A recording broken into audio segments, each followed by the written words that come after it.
to everyone who has ever been in a cave. I want you to read the title of this psalm before we do anything else. Not the title we gave it, but the title that is in the Hebrew text itself, placed there by David or by the editors of the Psalter who knew the story. Psalm 34, superscription.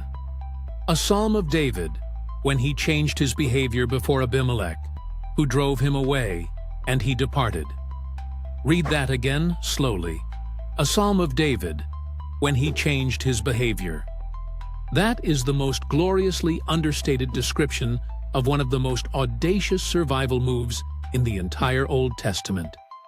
David, the giant killer, the anointed king, the man who wrote half the Psalms, the man after God's own heart, was so desperate, so cornered, so completely out of options, that he drooled on his beard and scratched on the doors of the city gates and pretended to be a madman to escape from a Philistine king. That is who wrote Psalm 34. Not a man sitting comfortably at a desk in a palace with a cup of warm honey and a view of Jerusalem. A man who had just faked a psychotic episode to save his own life, who was sleeping on the run with no home and no income, and a king who wanted him dead, who had just watched an innocent priest go to his death, partly because of decisions David made, and who would soon find himself in a cave with 400 of the most broken, desperate, debt-ridden, discontented people in Israel. And from that place, from the cave, from the road, from the trembling aftermath of a man who had to play crazy to stay alive, came this psalm.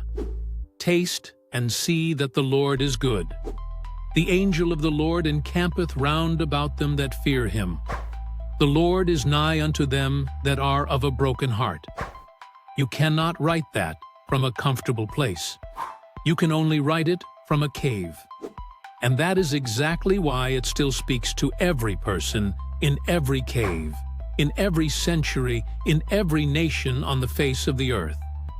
If your theology was only forged in the comfortable times, it has never been tested. David's theology was forged in the drool, literally, and it became the most sung, most memorized, most cried over psalm in the entire Psalter. Sometimes God has to take you to the cave before he can take you to the throne. The cave is not the end of the story. It is the graduate school. The joy set before him. The joy was us, even in the cave, even in the drool. Comment, need help. Type help.